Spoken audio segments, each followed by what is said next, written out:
The member for Abitibi, Témiscamingue. Thank you very much, Mr. Speaker.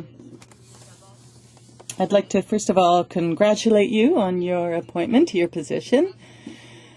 And it is a great pleasure for me to rise in this House and speak to Bill C-42, an act to amend the Royal Canadian Mounted Police Act and to make related and consequential amendments to other acts.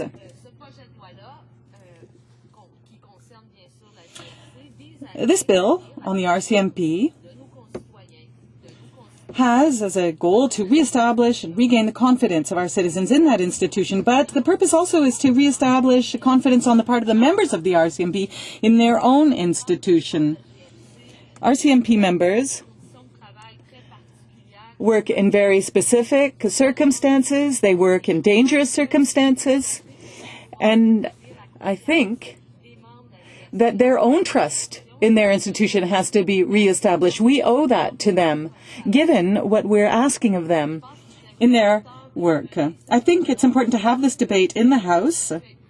Measures should have been taken many, many years ago, whether it be under this government or under the previous government. There are many steps that should have been taken. In 2006 and 2007, several reports were published, for example, by Judge O'Connor, by the task force whose purpose it was to advise the government on the strengthening and accountability and governance of the RCMP. In Judge O'Connor's report in 2006, and the context at the time was the case of Maharar, a recommendation was made to the Parliament to establish an oversight committee for the RCMP that would be similar to the Security and Intelligence Review Committee. In 2007, the Task Force on Governance and Cultural Change within the RCMP put forward several suggestions, including an arm's length board that would provide assurance to Canadians that the government would not be able to intervene directly in the RCMP activities or provide advice to the commissioner, who falls directly under the minister.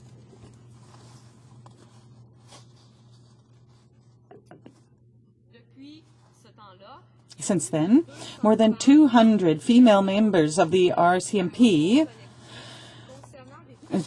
took class action against the sexual harassment within their organization. There were also a series of problems that undermined the very confidence of Canadians in the RCMP, including serious incidences such as the death of Robert Jakanski. These problems aren't new, and they had been known for many years. Perhaps it took 200 women and several scandals later to reopen this debate.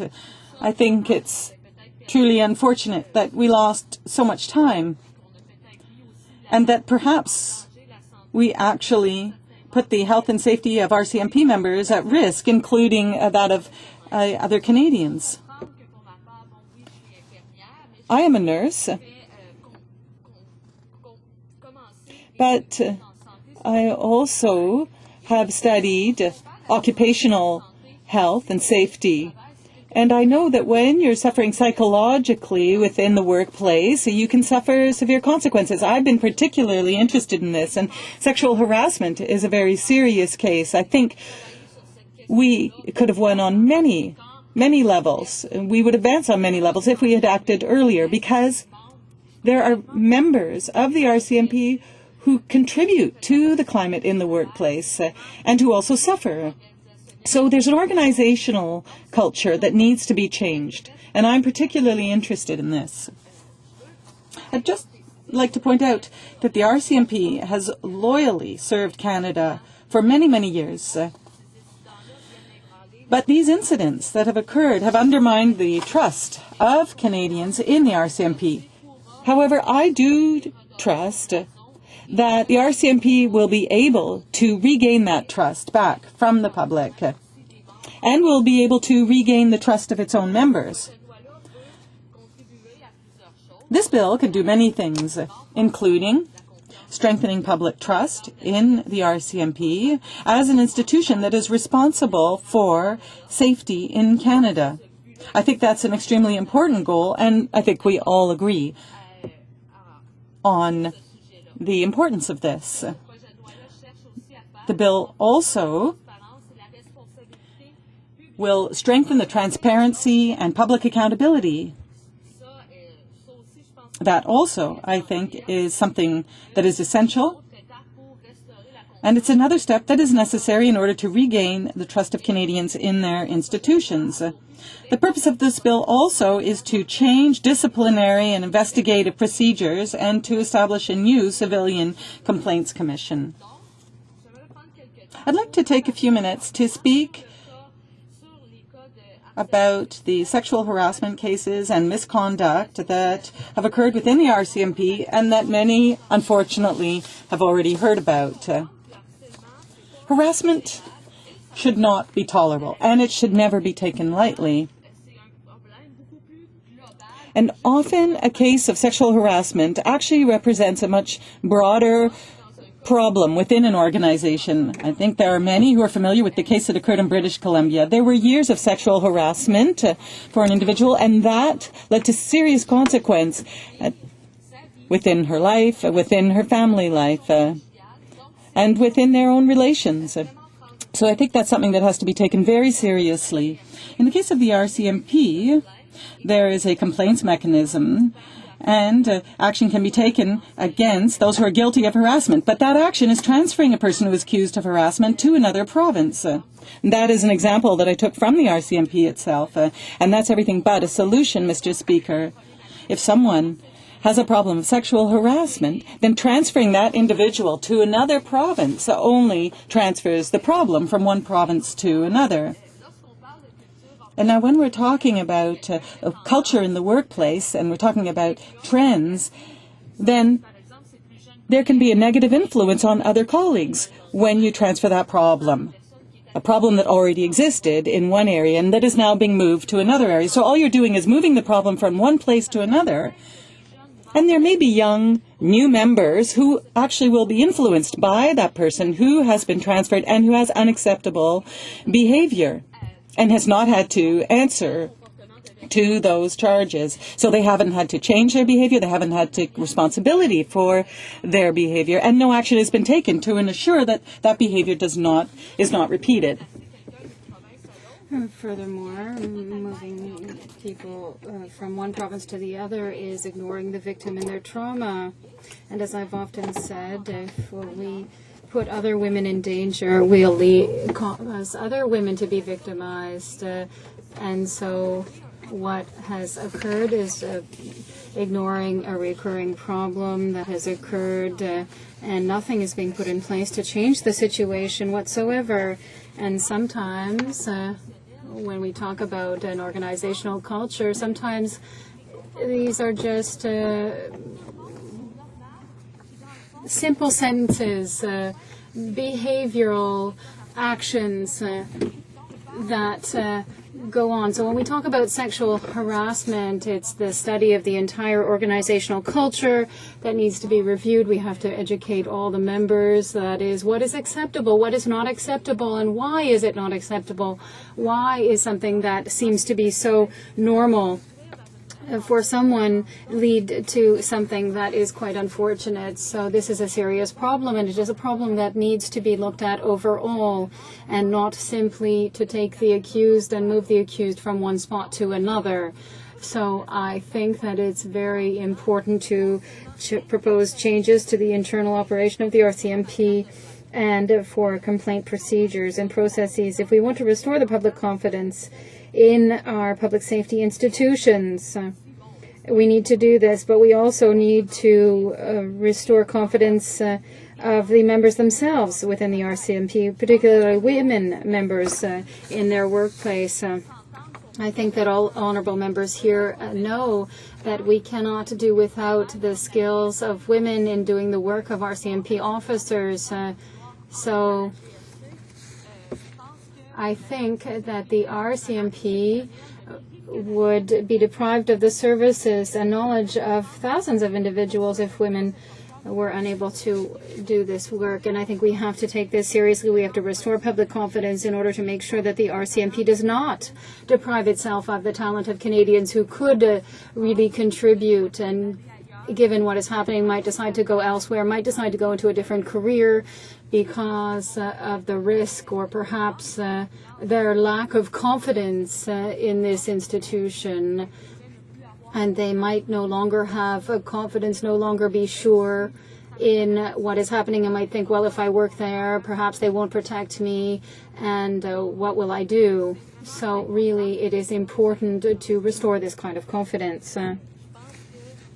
I think that it is unacceptable to keep things the way they are. Yes, action is essential, and that is why we will support the bill for it to go to committee, and that way we can ensure that the bill is improved and adapted to the needs of women, and therefore we can avoid situations of sexual harassment here. If I'm talking in particular about women today, I'd like to say that victims of bullying or harassment, be it sexual or not, and of course we're not just talking here about women. This kind of misconduct should be taken very seriously. If I have insisted so much on the fact of women is because there are 200 women who are currently part of a class action suit, but of course I am aware that there are likely men who are facing the same kinds of harassment and bullying, who are unable to operate under those conditions, and really this requires action in order to resolve this problem.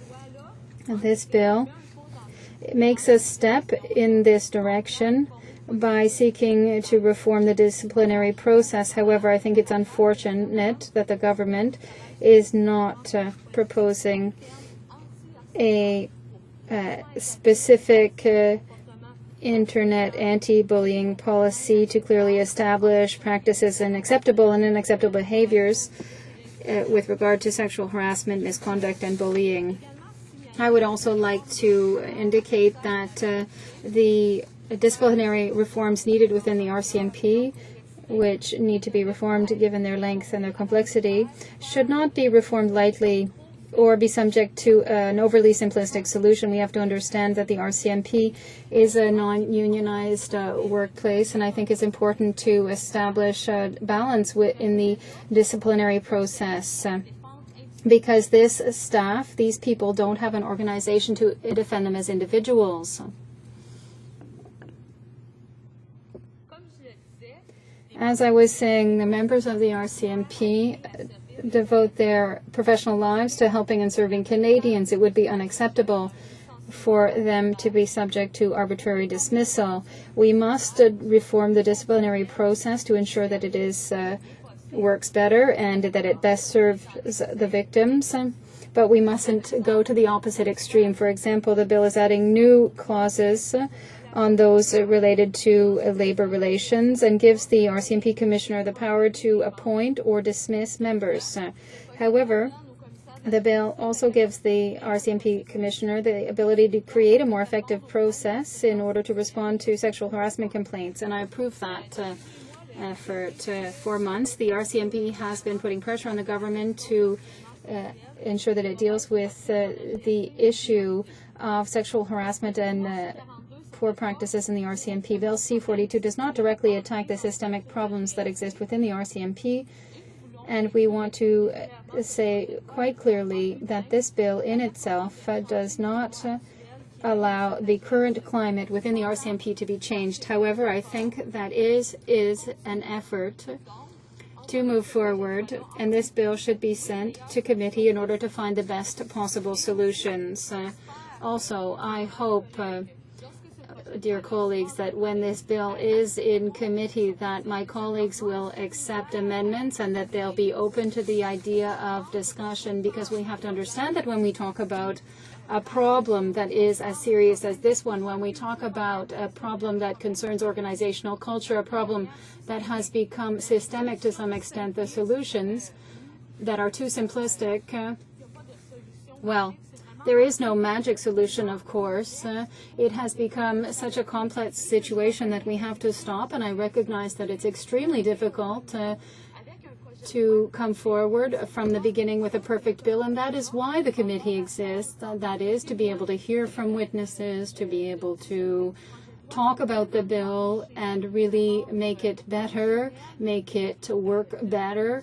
And the goal is not to score political points, but rather to make an institution like the RCMP that is such a tradition and is such a great part of Canadian history. And if we can really restore its reputation, ensure that we can recuperate or bring back members, that would be very good, and we could encourage, therefore, other young people to want to go into the RCMP. I think that is something that we all must work towards. We must talk about this bill with open minds, and we need to be able to improve it as best we can to ensure that this institution is what it used to be, a remarkable institution, and I hope that we'll be able to see this openness among the colleagues when this bill is studied in committee. Thank you very much, Mr. Speaker.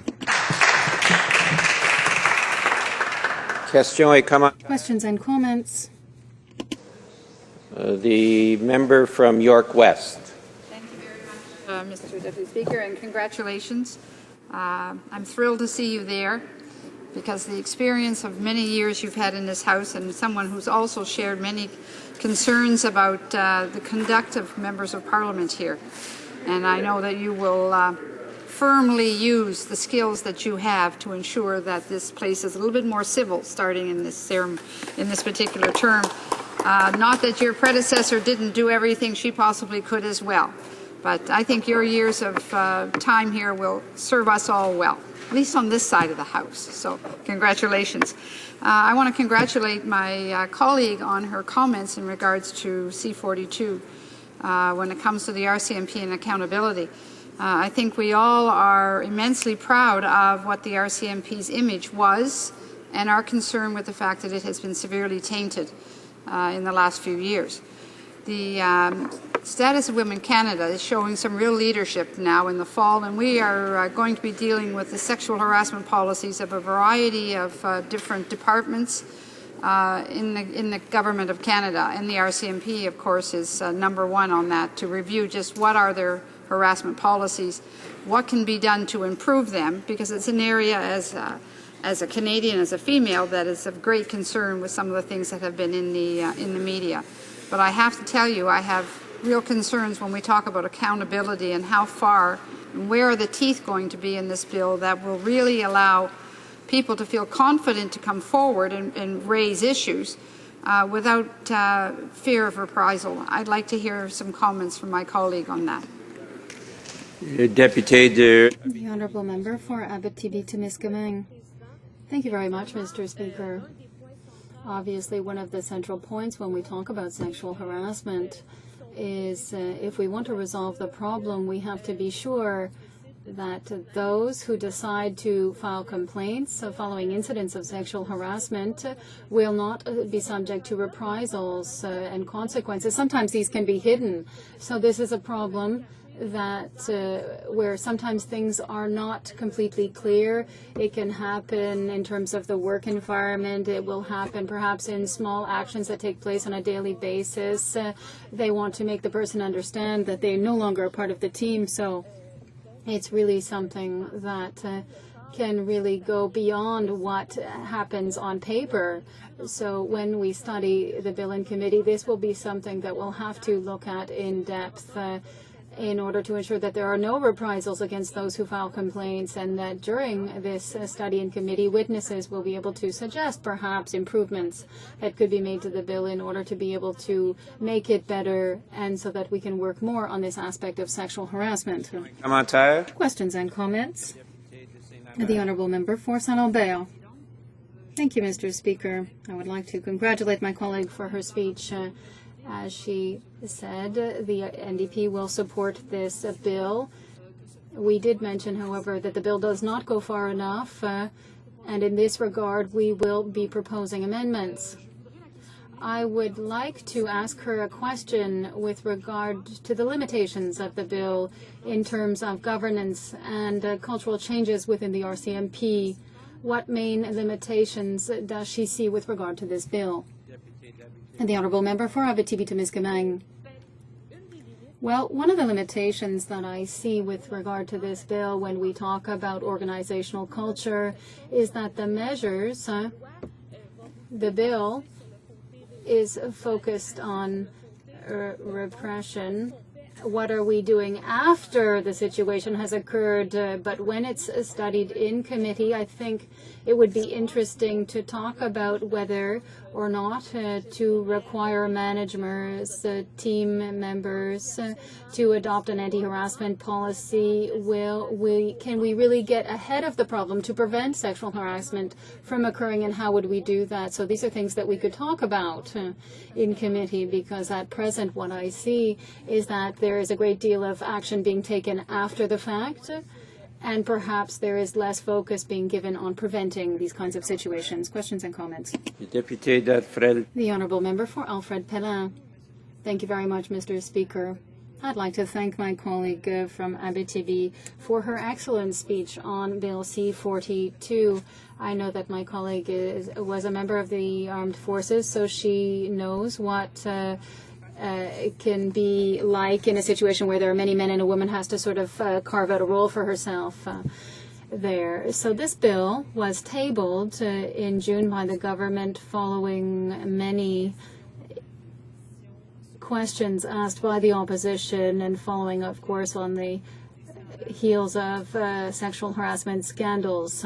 These scandals came to light previously, and as we see, the bill doesn't go far enough in order to sanction those who are harassing others sexually within the RCMP. I'd like to ask whether my colleague was disappointed in the bill as it currently stands. Does she not think that the government could have gone a bit further since it had the opportunity to do so? The Honourable Member for Abitibi-Témiscamingue.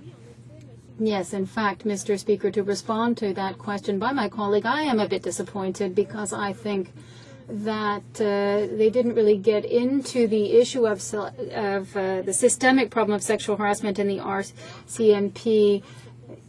They didn't really go and look at all of the aspects of sexual harassment, and they didn't really try to take action with regard to the different factors that cause sexual harassment, and which will mean that it will no longer take place.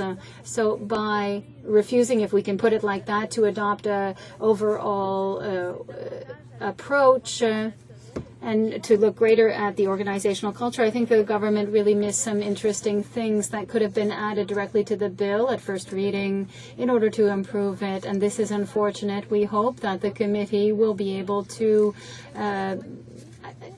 do its work to improve the bill. We want to make sure that this is a good bill for the RCMP. And as I said before, it's not for a political party.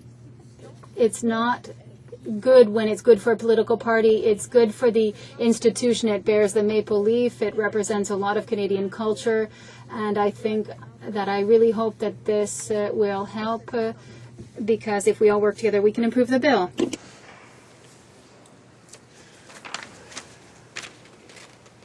Member from Yukon. And I'd like to thank my colleague for her speech, much of which I agree with, and I thought it was well articulated.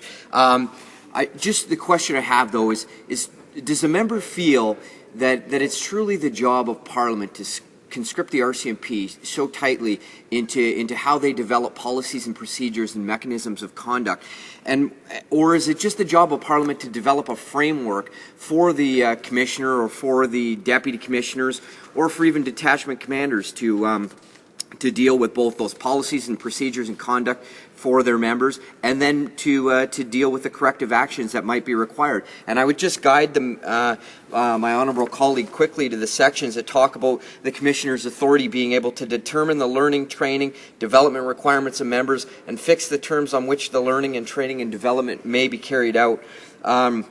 The Commissioner will be able to make rules around respecting the performance by members of their duties, establishing basic requirements for carrying out a member's duties, and respecting the conduct of members.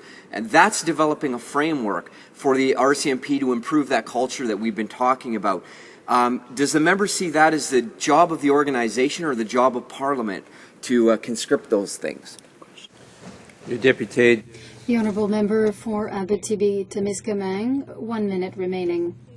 Thank you very much, Mr. Speaker. First of all, I'd like to take the time to thank my honourable colleague for his service within the RCMP. I know that he served within the RCMP, and I want to thank him for that first and foremost.